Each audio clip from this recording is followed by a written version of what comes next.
Olá pessoal, começa aqui o Biografias. É a nossa convidada, por quem eu tenho o maior respeito, admiração pessoal e profissional. Ela é amplamente titulada no que faz, além disso é professora, também escritora de dezenas de livros, também de centenas de artigos acadêmicos e entende de algo que envolve a todos nós. A doutora Patrícia Peck Garrido Pinheiro, uma das maiores sumidades em direito digital no Brasil. Doutora Patrícia, que honra tê-la aqui. Mais uma vez, já fizemos uma biografia no passado e agora legal. Atualizar essa história. Obrigado por acreditar e participar com a gente. Obrigada, Elias. Imagina, agradeço o convite.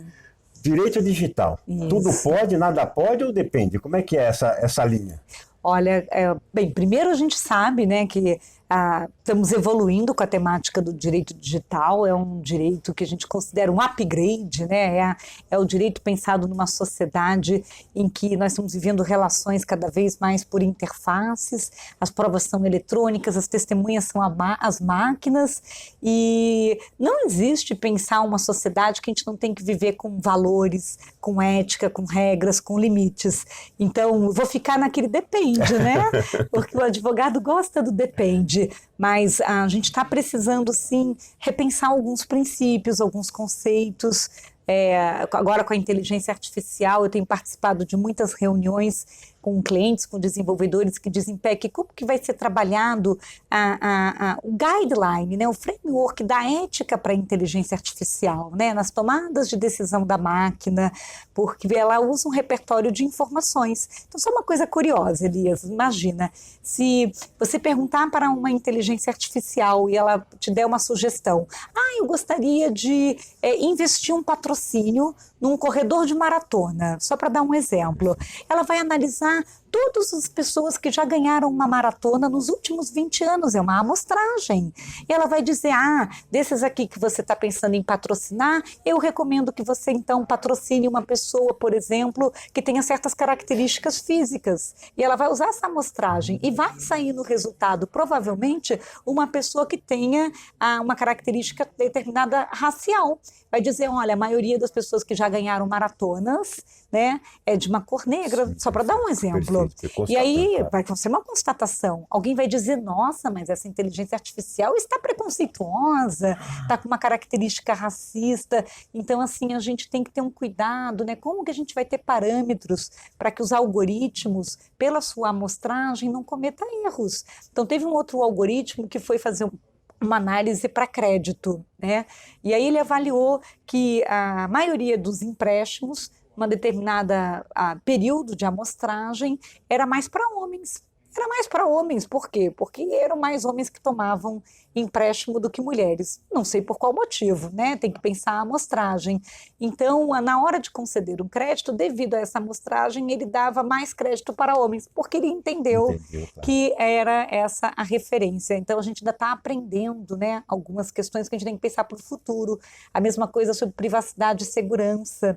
Então, quando você me pergunta assim, o direito digital, ele está repensando territorialidade, né, porque não são mais só barreiras físicas, até onde vai um país, né, até onde vai a capacidade de proteger um cidadão de um determinado país quando você está pensando fronteiras digitais. Né? Então, territorialidade e soberania são questões muito atuais. Né? Você teria que ter um tribunal internacional para questões digitais, por exemplo, né? Mesmo em causas de consumidor. Pensar em trazer para um tribunal que está só aqui no Brasil, sendo que o consumidor pode ser brasileiro, com uma empresa que está nos Estados Unidos, com alguma outra coisa que foi entregue na Europa. Então, assim, algumas das fórmulas e soluções que a gente foi tendo para o direito e que resolveram a vida até hoje, para os próximos 50, 100 anos, têm que ser redesenhadas. Não vai ser mais a melhor solução, e o direito ele é um reflexo socioeconômico, e ele precisa trazer segurança jurídica, porque é isso que permite que as relações evoluam. Então a gente está voltando a ter que pensar, refletir, e aí quando eu estudei mais ali no Departamento de Direito da Universidade de São Paulo, né, com a orientação da professora Maristela Bassi, o Departamento de Direito Internacional. E eu fui estudar mais do direito internacional pensando, a gente já vive uma sociedade globalizada, então alguns dos seus institutos, eles são muito aplicáveis, né, para algumas questões do direito digital. Então, na graduação, a gente devia estar aprendendo mais sobre isso. O jovem da graduação... Essa é uma defesa sua, né, que você faz, né? Uma defesa. O jovem da graduação tem que aprender mais sobre prova eletrônica, né? Como é que captura, como é que eu pergunto para o celular o que ele viu, o que aconteceu para uma câmera. E aí essa história toda do reconhecimento facial, porque está crescendo esse uso, né? E se a gente ficar com medo da tecnologia, a gente cria barreiras. Então, como é que a gente interpreta, recomenda? Isso tem a ver com o cidadão, tem a ver com o legislativo, executivo, judiciário, com o empresário, com todos os setores da economia. Então, no fundo, a gente vai dizer direito digital para todo mundo. Que bom, que bom. Nossa, já deu para sentir como é que vai ser esse papo. Agora, Patrícia, assim, eu admiro muito, porque você lá atrás, né, já começou a entender a internet, a pesquisar, quando pouco se falava nisso, né? Então, quer dizer, um lado visionário seu. Então, conta um pouquinho dessa tua essência, né, desse legado que veio de pai e mãe, e principalmente como a internet nasceu na tua vida. Acho que agora já é mais natural, né? Eu acabo também conhecendo muitos jovens, né, que já vem essa multidisciplinariedade que está mais comum. Mas quando eu comecei, né, eu comecei estimulada, né, com uma paixão de gostar mais de mexer em computador, videogame, né? Eu perdi meu pai cedo, né? Ele faleceu, eu tinha 6 anos, minha mãe era comissária de voo da Varig, fazia voos internacionais. E ela preocupada, né, eu com meus irmãos, dela ficar fora e querer deixar mais a gente dentro de casa. Acho que os pais fazem isso até hoje, né? Então ela me deu meu primeiro videogame, que foi um Atari, e depois, isso eu tinha 8 anos, e depois, quando eu tinha 12, eu pedi a ela para fazer um curso de computação. Eu queria estudar Basic e COBOL. Eu também pedi a ela que a gente tivesse mais uma linha de telefone. Ela tinha que ter um telefone fixo em casa para poder ser acionada pela Varig no sobreaviso. E aí eu disse, mãe, queria mais uma linha de telefone. Naquela época era caro. Ela falou, o que essa menina de 12 anos com uma linha de telefone? Até ações ainda, não tinha nada, era ações, né? E não tinha nada a ver para bater papo. Eu queria a linha porque eu queria montar uma BBS na minha casa para troca de dicas de jogos. Meu irmão mais novo tinha ainda 6 anos, mas eu já fui introduzindo ele na computação. Vamos entregar a idade, mas que época, que ano isso, mais ou menos? Olha, eu sempre tenho que ficar fazendo conta, né? Porque eu sou de 75, eu tenho que fazer conta, né? Então, 87, 86. 87, 88, isso daí. Aí depois começo dos anos 90, então a gente estava com o Brasil recém ali abrindo para as importações e tal. Se pensar que Lei Geral de Telecom já é ali, a gente já está abrindo para telcos já em 96 quase, né? Quer dizer, de 90 a 96, então isso era bem precoce, né? E aí, então, eu lembro da minha primeira assinatura de revista de informática, da revista Info, mas tinha os livros, e os livros naquela época era tudo em inglês. Você não tinha bons livros de computação em português, era tudo em inglês, e dar e ter que estudar. Era bom porque minha mãe, com essa coisa da viagem, já gostava que a gente estudasse bastante idiomas, né? Mas, em resumo, por gostar tanto de computação e tudo, eu quis também levar computador para a escola. Eu estudava numa escola de bairro, e aí eu fiz um abaixo-assinado, levar computador para a escola, e a professora de história me perguntou, PEC, já me chamavam de PEC na escola, né? PEC, por que você gosta tanto de computador? E eu falei, professora, naquela época você tinha o DOS, né, no sistema operacional, e eu falava, professora, você programa um negócio para a máquina, ela lê a linha do código, que é uma regra, e cumpre. Eu acho isso fascinante. Já os seres humanos, você fala uma coisa para a pessoa ou escreve para ela, ela nem lê nem cumpre, né? Aquilo me deixava mais indignada, né? Com essa coisa das pessoas não cumprirem regras. Aí a professora de história chamava Dona Rosa, nunca vou esquecer, porque minha mãe era comissária, só fez secretariado, e meu avô era alfaiate, tá? Minha família, assim, não tinha ninguém formado em faculdade, eu ainda não tinha essa referência, o que eu ia fazer de faculdade. Ela falou, o que você vai querer fazer? Eu falei, não sei, professora. E aí eu já estava com 16 anos. E ela disse assim, então por que você não faz a faculdade das regras? Aí eu falei, qual é a faculdade das regras? Ela falou, de Direito.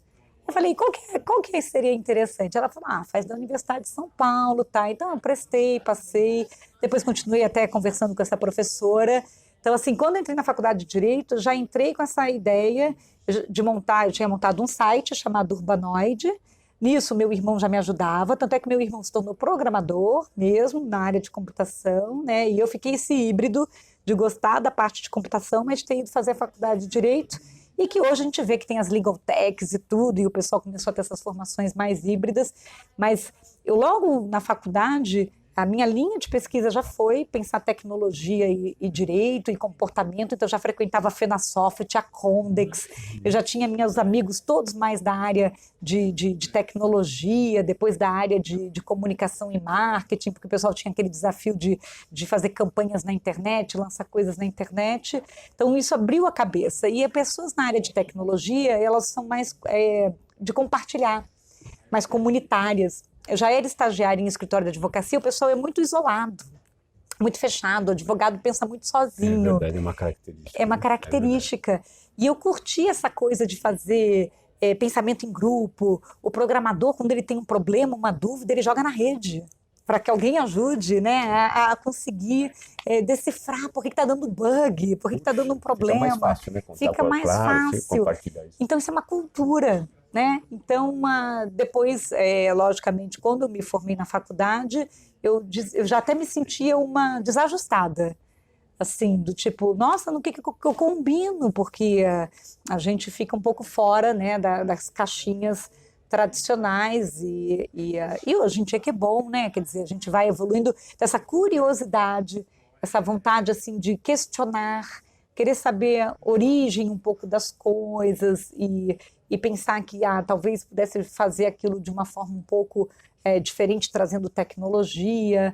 Então, na época, mesmo para fazer petições ou fazer pesquisas onde eu estagiava, fazer buscas na internet, aquilo se tornava um diferencial. Então, eu era uma estagiária que, por saber buscar coisas com pesquisas na internet e ganhar uma velocidade, uma rapidez, eu recebi um feedback, um elogio de quem eram os meus chefes, né? Então, são dicas, né, para quem está por aí, né? Às vezes você buscar coisas, conhecimentos que vão agregando valor nesse entorno, né? Você tem que aprofundar o conhecimento na sua área, mas às vezes os insights, eles estão no entorno, né? A gente diversificar. Patrícia, eu assim, volto a alertar você, né, para essa trajetória da Patrícia, porque também na universidade, né, se formando, você já escreveu o primeiro livro, ou seja, você anteviu, né, uma situação. E olha, eu escrevi em 2000, né? Passei para a editora em 2001 e ela lançou em 2002. E eu assim, você fez uma declaração que eu acho maravilhosa, porque o livro é o meu cartão de visitas. E foi exatamente o que eu enxerguei. Independentemente do resultado que ele traga, ele é meu cartão de visitas. Né? Então passa um pouquinho dessa importância, né? Desse diferencial que você foi buscar. Foi uma coisa, quando eu me formei, né? Você está jovem, né? Sou mulher, no mercado mais masculino, jurídico, de tecnologia. Então, assim, como ultrapassar aquela barreira do outro lado, sim, com certa desconfiança, pensar o que é que ela entende desse assunto. Então, mais do que ter um cartão de visita, eu pensei, eu vou mostrar que eu tenho conteúdo. Então, eu disse, eu vou publicar um livro, né? Que é assim, quando eu for numa sala, numa reunião, então eu dou um livro de presente. Então, assim, se eu queria falar de comércio eletrônico, eu vou botar no livro comércio eletrônico. Eu queria falar do internet banking, eu vou botar internet banking. Assinatura digital, todos esses assuntos já estavam no livro na primeira edição, desde a primeira edição de 2002, e venho sendo atualizado. Então, passados mais de 17 anos, está na 6ª edição, que eu quero lançar para a 7ª, e quero continuar atualizando, mas lógico, eu tive o doutorado, né, cujo meu tema de doutorado, a gente não para de estudar, gente. Então aí eu falei, gente, lá vou eu enfrentar um doutorado, que é um desafio, porque o advogado que está no mercado, você ir para um doutorado já casada, com filho, com escritório, com tudo isso, mas eu enfrentei. Foi suado, né? Levou uns 3 anos de estudo, pesquisa, fiz pesquisa internacional, eu acho que vale a pena. Você tem que botar a mochilinha nas costas de novo e, se tiver a oportunidade, sair para conhecer os professores em outros países, que a gente até pode falar por e-mail, por Skype, mas o professor lá de fora, ele recebe de braços abertos o pesquisador, sabe, brasileiro. Valoriza a pesquisa. Nossa, eu nunca me senti tão valorizada. Eu falei, gente, Pesquisador no Brasil parece um desempregado, né? verdade, Alguém fala assim, sou pesquisador, e a pessoa pergunta, mas só isso, vive tá? do quê, né? Você fala, gente, como assim? Que tristeza. Agora você chega lá fora e diz, sou um pesquisador internacional, vindo pela Universidade de São Paulo. Nossa, todo mundo te recebe, você ganha uma sala de estudo. Fui no Max Planck de Hamburgo, de Munique, fui aceita lá na Columbia University. Isso é orgulho de ser brasileiro, né? Nossa, foi tão legal. E por isso que eu acho assim, se você quer fazer, leva a sério, pega um tempo, isola, estuda, aprofunda. Meu assunto foi de propriedade intelectual, né, o direito internacional na propriedade intelectual da inteligência artificial. E eles ficavam impressionados de eu estar estudando um assunto tão de ponta no Brasil. Aí, assim, parece que até que o brasileiro não pode estudar um assunto assim, né? Então, aí, de novo, essa vanguarda. E aí, agora, a gente tem um monte de clientes que está fazendo smart, coisas de internet das coisas, inteligência artificial, reconhecimento facial, todo mundo precisando já das coisas que eu pesquisei na tese. Puxa, que fantástico. Então, eu consegui antever 3 anos, né? Então, eu peguei a tese em 2018, defendi o doutorado. Estamos agora entrando em 2020 e tudo que eu estudei e defendi em 2018, 2019 o mercado amadurece, 2020 está aí. E eu vou publicar o livro. Olha, que maravilha. Já estou com 25 livros publicados. E aí vai ser ou o 26º ou 27º, mas sai esse ano. 2020 sai o livro da tese. Mostrar esse livro também. Agora, olha, se perguntar para a Patrícia em espanhol, ela responde em espanhol. Se perguntar em inglês, italiano, alemão, faltou algum? Não, são esses. Os 4, só esses, hein? Deu para sentir o diferencial, né? Pessoal, não tem jeito, né? Você é aquilo que você oferece no mercado e você vale o quanto você oferece. Patrícia, a área financeira você atua fortemente, proteção de dados. Né? O Brasil é um dos países mais evoluídos nessa área ou ainda temos um caminho importante? No setor financeiro, banco digital, né, as fintechs, nós damos show, né? Realmente o Brasil tem um sistema financeiro muito consolidado, muito bem protegido e articulado, tanto é que a gente até se protegeu bastante de algumas das crises. Também o cliente do setor financeiro brasileiro, ele adota bem tecnologia. O brasileiro está acostumado a usar internet banking, mobile banking, aplicativo disso, daquilo. Às vezes você vai para outros países, o pessoal ainda gosta de pagar coisa muito em dinheiro, usar muito cheque, né? É até curioso, assim, sabe? Mas nós vivemos também um país que tem muito problema ainda com o combate ao crime organizado, né? Que cresceu na internet, problema de fraude eletrônica, a gente teria que melhorar a nossa capacidade ainda de proteção de identidade digital. Mas isso é um problema antigo, começa na nossa problemática do RG, né, da identificação das pessoas.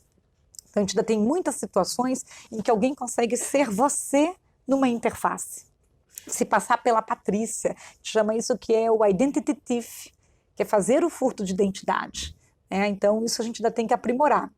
Mas quando a gente vai agora para um novo marco legal, a Lei de Proteção de Dados Pessoais, quando você compara com os mais de 100 países que já têm regulamentação de proteção de dados pessoais, o Brasil está atrasado nessa matéria de proteção de dados pessoais. E é um dos fatores que gera risco para nós. Os dados dos brasileiros estão muito expostos.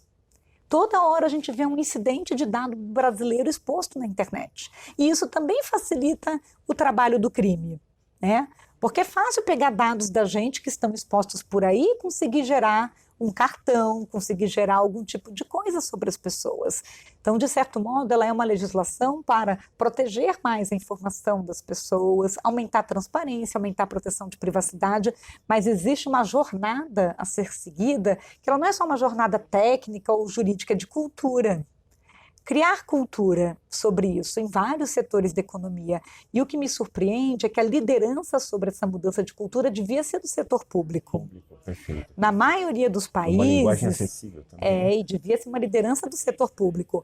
Eu ontem estava lendo um edital do governo de São Paulo, né? E você vê que saem editais agora, recentes, que depois, quando aquele edital estiver sendo executado, a gente já vai estar com a legislação nova de proteção de dados pessoais vigorando, e não havia praticamente nada escrito sobre isso, exigindo de quem vai ser o ganhador do edital ou algo assim. Então, assim, o setor público deveria estar liderando, né, o pensar e a cultura de proteção de dados pessoais. e fazendo campanhas educativas, né, a questão mesmo da nomeação da autoridade de proteção de dados pessoais. Assim que saiu a lei e assim que saiu a regra para você poder nomear a autoridade, que foi no final de 2018, 2019 passou o ano inteiro sem ter saído nada sobre a autoridade, já tinha que ter saído. Estamos atrasados, né? Então, pensando assim, né, como a gente avalia, às vezes assim, a gente aqui no Brasil é muito bom de iniciativas, a gente começa as coisas, mas nós precisamos implementar, né, fazer o ciclo completo. Não adianta fazer a lei e não ter política pública para implementar aquela lei, e depois fiscalizar aquela lei, educar sobre aquela lei. Para você ter um ciclo completo evolutivo, não é só fazer lei. O Brasil ainda continua no estágio 1, a gente só faz a lei. A gente faz a lei, faz a lei, faz a lei. E muitos nem sabem que ela foi feita. Então, mas só fazer a lei não faz mudança no país, não transforma. Não adianta ser fazedor de lei. Claro. Né? Parece que a gente muda o Brasil porque eu faço uma lei. Não, a gente não precisa nem de tanta lei. A gente só precisa fazer o ciclo completo. Você faz a lei, cria política pública, educa sobre a lei e fiscaliza sobre a lei. Né? Quando a gente conseguir esses 4 passos, a gente vai conseguir melhorar o Brasil. Perfeito, muito bem. Olha, o dia da Patrícia... A gente bate muito papo, muito né? papo, não vamos longe. O dia dela tem 48 horas, porque é mãe, né? De dois filhos maravilhosos, esposa, advogada, palestrante, escritora, enfim, né? Tanta coisa importante. E, além de tudo, você criou o Instituto Start, que é uma forma de devolver, né, para a sociedade. Conta um pouquinho desse projeto. O Instituto tem um carinho muito grande, né? Foi criado desde 2010, é uma OCIP já, né? Um trabalho contínuo, tem esses apoios. Ele começou como sendo uma campanha, né? Era Criança Mais Segura na Internet e ela se transformou em Família Mais Segura na Internet. Na época, eu fiz uma parceria com a ABA, Associação Brasileira de Anunciantes, fizemos um evento para lançar no mês das crianças, de outubro, e chamei clientes, a ABA chamou associados, e criamos esse projeto pensando que as empresas podiam disseminar nas suas equipes um material didático que a gente construiu na época de dicas de como que você podia evitar, né, que aquela criança ficasse muito exposta na internet, como proteger a imagem. Tinha uma questão de também respeitar direitos autorais, o combate ao bullying e ao cyberbullying, né, a questão de não falar com estranhos, os cuidados com jogos online. Então, assim, uma lista, e até como usar software de controle parental, porque os pais às vezes não sabem, né, o que fazer com os filhos. Existem as novas carreiras, né, o meu filho quer ser um youtuber, ele quer ser um gamer, um influential. Então, assim, tem pais que nem sabem que carreiras são essas, o que eu faço com o filho que quer fazer isso, e falar sobre a ética. Então, assim, não é ético você mentir uma idade. Então, se tem idade mínima para estar num serviço, o pai que deveria fazer ou a mãe o cadastro, e agora com a Lei de Proteção de Dados Pessoais, o artigo 14 exige o consentimento expresso do responsável legal para capturar dados de um menor de 13 anos, quer dizer, tem toda uma questão aí que vai ficar mais rigorosa com a legislação. E aí nós lançamos isso. Só que o que era para ser uma campanha ficou tão grande que virou, então, um instituto. O instituto, ele tem mais de 450 escolas que participam ali do projeto, que nem um hub. Então, nós montamos esses materiais, mandamos para as escolas e as escolas disseminam nas suas comunidades. Então, isso alcança a família, alcança o aluno, alcança o professor. Aí criamos um módulo de formação de voluntários, para que esse voluntário soubesse dar uma aula sobre a família digital segura, sobre ética e segurança digital na internet. Criamos algumas aulas. E aí nós criamos a aula do voluntário porque seria para ensinar um professor, inclusive da escola pública. Como é que ele levaria na escola pública isso? E aí os patrocinadores, ou doadores, ou mantenedores do Instituto fornecem algum recurso para o Instituto montar todo esse material e levar isso para não só o Brasil, mas também traduzir, colocar, fazer vídeos, né? Fazer cartilhas, fazer alguns materiais. Mas a gente se surpreendeu que não só os professores se interessaram pelo projeto, como alunos de universidade, querendo disseminar na sua comunidade do bairro, algumas pessoas em algumas igrejas, em alguns clubes e associações, pai e mãe de família. Olha, que fantástico. Executivos de empresa dizendo, aqui na minha empresa tem um programa de voluntário, como eu tenho que ser voluntário de algum lugar, para poder mostrar que eu estou voluntariado. Posso voluntariar aí e poder, né, trazer dentro da empresa? Parcerias, né? Isso, com parcerias. A gente chegou a um ano de ter mais de 28 mil voluntários e está em mais de 700 municípios brasileiros, né?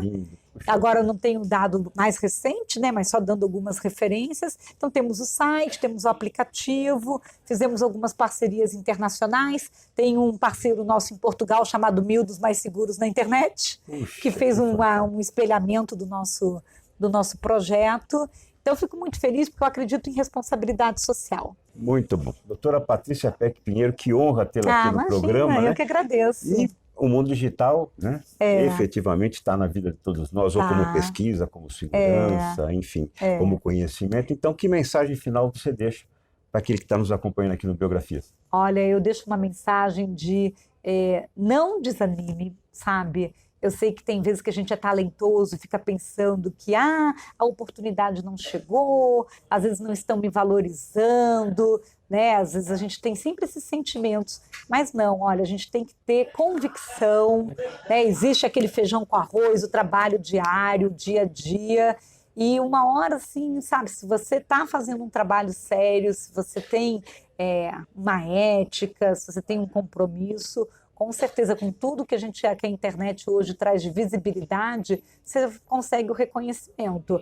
A gente fica falando, já tem 20 anos de carreira, tantos livros publicados, mas, por certo, né, essa trajetória alcançada, sim, é fruto de persistência, né, de foco, de disciplina. Né? Logicamente, eu luto bastante para que a gente tenha mais mulheres como sócias de escritório de advocacia, mais mulheres, por exemplo, nas próprias instituições. Agora, com essa questão da proteção de dados pessoais, eu entendo que tanto a diretoria que vai assumir a NPD quanto o conselho deveria ter pelo menos uma mulher. Por enquanto, as indicações que eu vi são todas masculinas. Acho que não importa se é homem, mulher, qual é a escolha sexual. O que eu queria dizer, a gente tem que ter diversidade. A gente tem que ter diversidade de pessoas e de talentos. A gente vai construir uma sociedade melhor com diversidade. Com certeza. E quanto mais diferentes olhares, olhares, mais somatório de valores. Patrícia, obrigado mais uma vez por você estar com a gente. Essa doutora Patrícia Peck Pinheiro, a Peck, como ela mesma disse, né? Professora, palestrante, uma das maiores sumidades em direito digital do Brasil e, sem dúvida, né? Mais uma história daquelas que nos dá orgulho de ser brasileiro. Obrigado pela companhia de vocês. Tchau.